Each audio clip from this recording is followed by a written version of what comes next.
क्या अमेरिका का deep state USAID का यूज करके इंडिया में गवर्नमेंट चेंज करना चाहता है? ऐसी एजेंसीज इंडिया के अंदर इजीली ऑपरेट कैसे कर रही है? डीप स्टेट और यूएसएड के बीच में क्या कनेक्शन है? ये सारी एजेंसीज मणिपुर में अनरेस्ट कैसे क्रिएट कर रही है? इस वीडियो को आप एंड तक देखिए, आपके सारे सवालों का जवाब मिल जाएगा। पहले समझते हैं कि डीप स्टेट है क्या।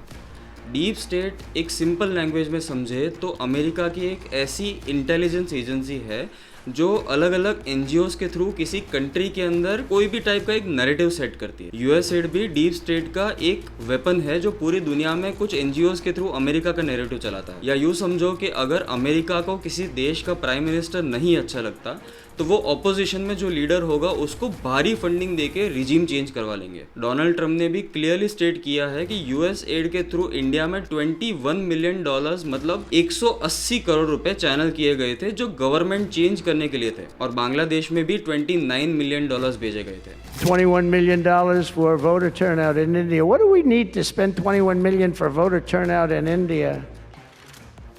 Wow, $21 million. I guess they were trying to get somebody else elected. Wow, we ought to tell. अब आप और हम दोनों जानते हैं कि पिछले 10 साल से बीजेपी की ही गवर्नमेंट थी, तो चेंज करने का मतलब क्या हो सकता है? 2024 के इलेक्शन के टाइम मोदी जी ने भी इस चीज को क्लियरली मेंशन किया था एक इंटरव्यू के अंदर। वो पूरी दुनिया भारत के चुनाव को इन्फ्लुएंस करने के लिए कोशिश कर रही है, जो कि उनको नहीं करना चाहिए। ये वो अपना ओपिनियन नहीं दे रहे हैं, अपना कमेंट नहीं कर रहे हैं, वो इन्फ्लुएंस कर रहे हैं। उनके वर्ड्स अगर आप ध्यान से सुनेंगे तो वो क्लियरली मेंशन कर रहे हैं कि बाहरी ताकतें अपना ओपिनियन नहीं दे रही है बल्कि इन्फ्लुएंस कर रहे हैं। ये दुनिया की सबसे बड़ी डेमोक्रेसी के प्राइम मिनिस्टर अगर ये कुछ बोल रहे हैं कोई इंटरव्यू के अंदर, दुनिया के अंदर हर एक गवर्नमेंट बहुत ध्यान से सुनती है और समझती है कि वो क्या कहना चाहते हैं। तो ये इंडिया के अंदर लोगों को नहीं समझ आया होगा, लेकिन वो बाहर के जो कंट्रीज हैं जो एक्चुअली इन्फ्लुएंस कर रहे हैं इंडिया को, वो लोग बहुत अच्छी तरीके से समझ गए। चलिए आपको ओपिनियन और इन्फ्लुएंस के बीच में मैं एक एग्जांपल के थ्रू डिफरेंस बताता हूँ। अगर मेरा दोस्त मुझे बोलता है कि ये वीडियो मैं जो बना रहा हूँ वो बेकार है, तो वो उसका ओपिनियन है। लेकिन अगर आप इस वीडियो को देख के लाइक और सब्सक्राइब नहीं कर रहे तो ये आपका इन्फ्लुएंस है।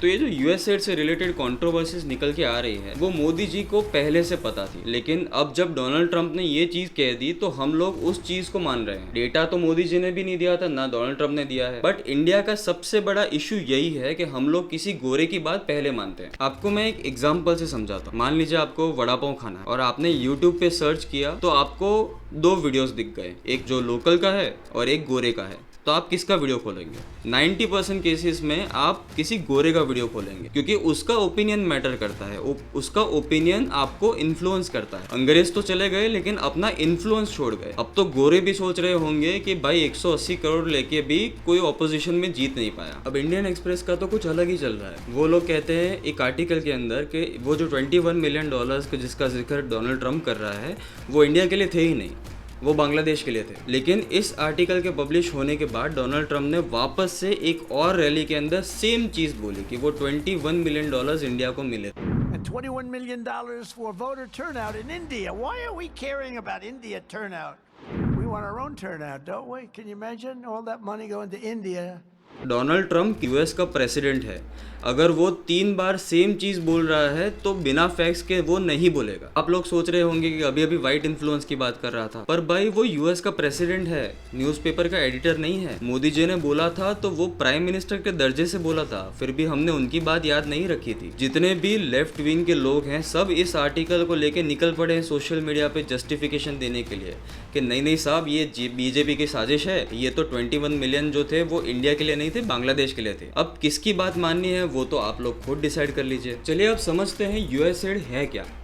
ये 1961 में बनी अमेरिकन रिलीफ एजेंसी है। इसका सिर्फ एक काम है, अंडर डेवलप्ड कंट्रीज में हेल्थ केयर, एजुकेशन और इंफ्रास्ट्रक्चर जैसी चीज़ों में लोकल गवर्नमेंट की हेल्प करना। लेकिन 2025 आते आते ये एजेंसी अपने कोर एजेंडा से एकदम ऑपोजिट डायरेक्शन में चले गई है। कुछ रिपोर्ट्स के अनुसार ये एजेंसी अल-कायदा जैसे आतंकवादी संगठनों को भी फंड करती है। मतलब यूएसएड ऑफिशियली गरीब देशों की मदद करने के लिए बनी थी, लेकिन ये फंडिंग का इस्तेमाल पॉलिटिकल और कम्युनल अनरेस्ट पैदा करने के लिए यूज़ करने लगी है। ये भारत में नॉर्थ ईस्ट के स्टेट्स जैसे मणिपुर और नागालैंड में क्रिश्चियन मिशनरीज को भी फंड करती है। ये फंडिंग अक्सर NGOs के ज़रिए होती है, जो ऑफिशियली तो ह्यूमैनिटेरियन काम के लिए होती है, लेकिन इनका एक्चुअल काम होता है किसी देश में US का जियोपॉलिटिकल इन्फ्लुएंस बढ़ाना।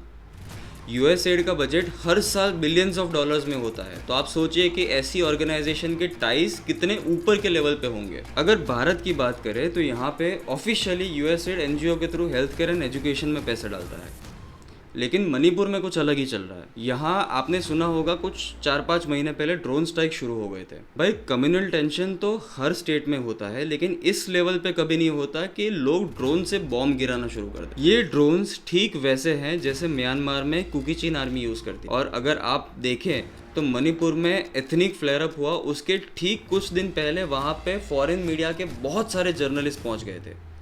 अब देखो, इतने बड़े लेवल पे अगर कोई चीज़ हो रही है ना, तो उसमें कोइंसिडेंसेस नहीं होते। वो फॉरेन रिपोर्टर्स हैं, उनको टिप ऑफ मिला ही होगा, तभी वो लोग इतनी मात्रा में वहाँ पे आके पहुँच गए। लेकिन अब टाइमिंग देखिए, 2024 के इलेक्शन से ठीक पहले पूरा मणिपुर डिस्टेबलाइज हो गया और इलेक्शन के टाइम इसे सबसे बड़ा मुद्दा बना के ऑपोजिशन पार्टीज चीखने लगी थी। Again coincidences? I don't think so. बात करते हैं बांग्लादेश और म्यांमार की। अब आप सोचेंगे कि भाई उनका क्या कनेक्शन है? कनेक्शन है।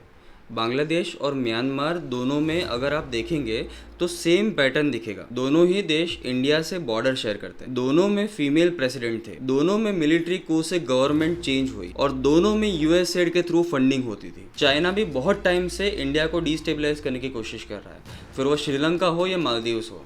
और अगर डोनाल्ड ट्रंप की बात करते हैं तो उसे चाइना ज़रा भी पसंद नहीं है। लेकिन जब म्यांमार की गवर्नमेंट पलटाई गई या बांग्लादेश में गवर्नमेंट पलटाई गई या इवन मणिपुर में एथनिक वायलेंस हुआ, तब ट्रंप की सरकार नहीं थी और जो बाइडन को चाइना से कोई प्रॉब्लम नहीं है। इनफैक्ट जो बाइडन प्रेसिडेंट बने जनवरी 28, 2021 को और म्यांमार में गवर्नमेंट पलटी 1 फरवरी 2021 को। तो बॉस, पॉसिबिलिटी तो है।